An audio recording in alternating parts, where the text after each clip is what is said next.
Bonsoir, Nkoulou Michel Armand. Bonsoir, monsieur le journaliste. Vous êtes un cadre communicateur de l'AFDC de Modeste Bati. La première question à vous poser, est-ce que le professeur va bien en ce moment? Il se porte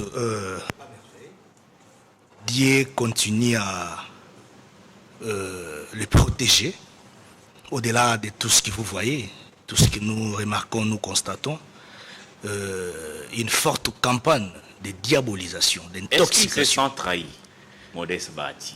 Bon. Lorsqu'on sait par exemple que cette majorité qui vous a amené aux élections, les élections gagnées haut la main dans des conditions que tous connaissons, malgré ce que beaucoup ont dénoncé, est-ce qu'il se sent trahi aujourd'hui? Se sentir trahir, je dirais, dans un sens oui, mais d'autre part, je dirais non. Parce que vous savez, dans la nature humaine, il faut s'attendre à tout et sauf rien. Modeste Bati Lukwebo, c'est un chrétien. Il sait comment comprendre la situation, comment la situation évolue, mais seulement, il y a un grand nombre de Congolais et Congolaises qui parlent plutôt d'un coup dur à l'endroit de Bati Lukwebo. Parce que vous savez, en politique, lorsque vous s'aimez, il faudrait récolter comme il faut. À la dimension de Modeste Bati Lukwebo, c'est pas quelqu'un minimisé dans notre pays. Vous savez, l'histoire de notre pays aujourd'hui renseigne que Bati, c'est quelqu'un qui a beaucoup donné pour le pays. Mais si nous allons dans le cadre de l'Union sacrée de la nation, vous le savez avec moi, bien sûr, et au commencement de l'Union sacrée de la nation, vous savez, à ce moment-là, moi j'étais encore à la CCI, nous étions parmi les partis politiques qui hésitaient encore d'adhérer à l'Union sacrée de la nation. Je crois, vous avez vu, la CCI était presque le dernier parti politique à y adhérer. Avec Lambert Mende. Évidemment, avec Lambert Mende. C'est mon ancien président. Actuellement, je suis dans l'AFDC. Mais vous allez voir, à ces moments-là, déjà la genèse de l'Union sacrée de la nation, il y avait un Modeste Bati Lukwebo qui avait pris ces risques. Vous voyez, qui était dans les manœuvres. Vous voyez, qui avait placé, comme je l'ai toujours dit, la première brique de la construction de l'Union sacrée. L'Union sacrée, en fait, c'était une vision. Le président de la République place la vision. Mais il fallait qu'il y ait des hommes qui devraient encadrer cette vision pour la concrétiser. Alors parmi ces hommes, les premiers d'entre eux, c'était Modeste Bati Lukwebo. Donc c'est pas quelque chose je dirais, à oublier. Mais alors, c'est bien de rappeler ça. Aujourd'hui, Modeste Bati a connu beaucoup de coups quand même. Il a perdu un bon nombre de députés au niveau de la Cour constitutionnelle. Modeste Bati aujourd'hui a été défenestré du bureau du Sénat. Modeste Bati est presque en train de perdre les regroupements politiques AFDC-A. Même au sein de son parti politique, l'AFDC, il y a des gros soucis en ces moments. Ma question, qu'est-ce qu'il fait encore dans l'Union sacrée?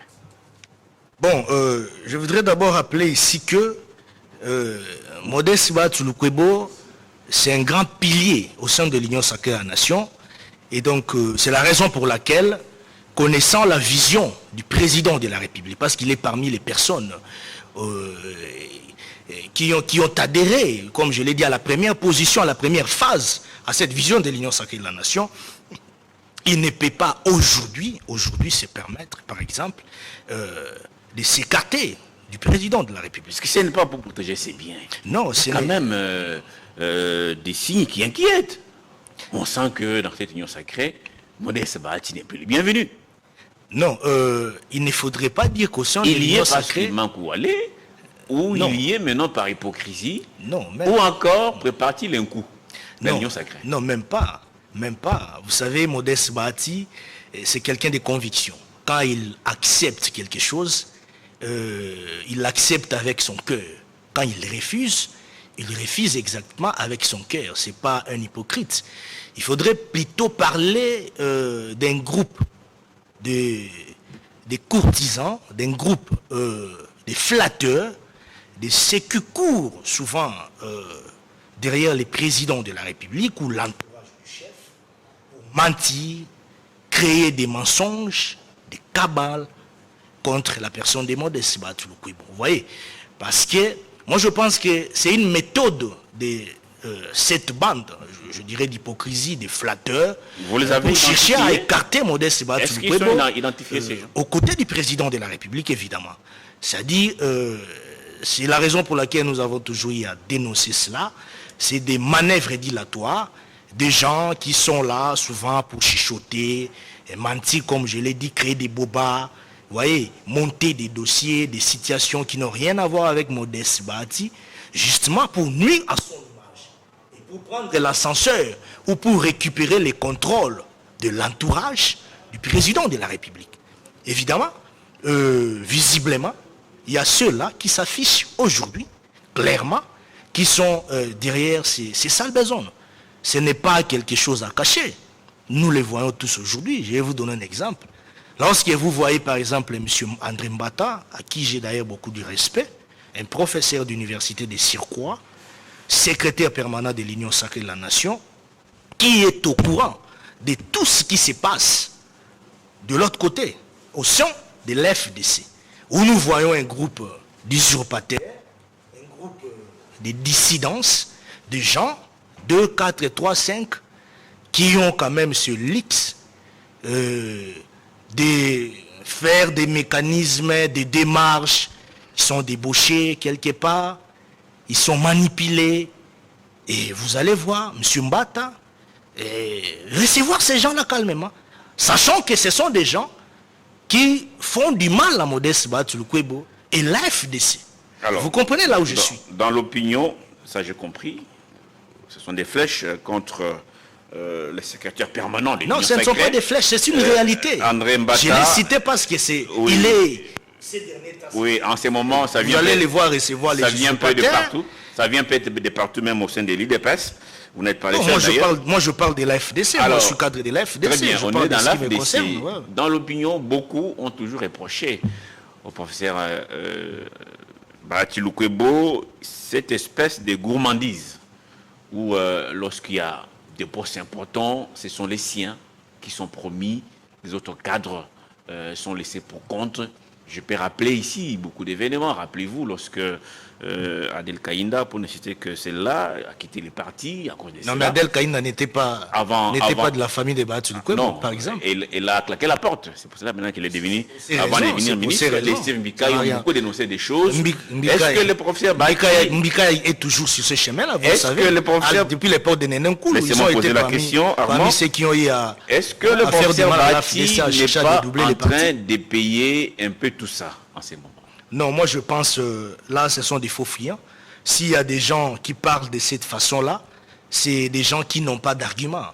Je vous donne des exemples palpables, je serai trop tactique.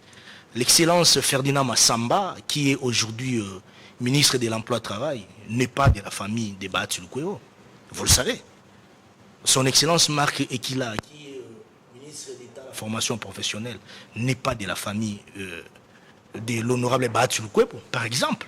Vous voyez, si vous allez encore plus loin, Ephraim Akwakwa, qui était ministre, n'est pas de la famille du professeur Modeste Bahatouloukou. Évidemment, mais il faut préciser quelque chose. Lorsque dans une famille, parce qu'on en parle un peu de trop, ceux qui sont promis dans la famille de Bahatouloukou, ce sont d'abord des cadres et certains des hauts cadres du parti qui mouillent les maillots, comme certains les font également. Et donc, lorsqu'il y a des opportunités qui se présentent, moi, je ne vois aucun mal qui puisse Dernière aussi en question profiter. en 30 secondes. Est-ce qu'il a perdu son leadership dans le Grand Kivu? Non, Bahatouloukou n'a pas perdu son leadership au Grand Kivu. Au contraire, il continue à soutenir même les déplacés de guerre, même ceux qui souffrent dans ce qui se passe dans l'Est. Je voudrais apporter une précision, parce que je vois déjà, nous sommes presque à la fin de l'émission. Au sein de la FDC aujourd'hui, il n'y a aucune crise.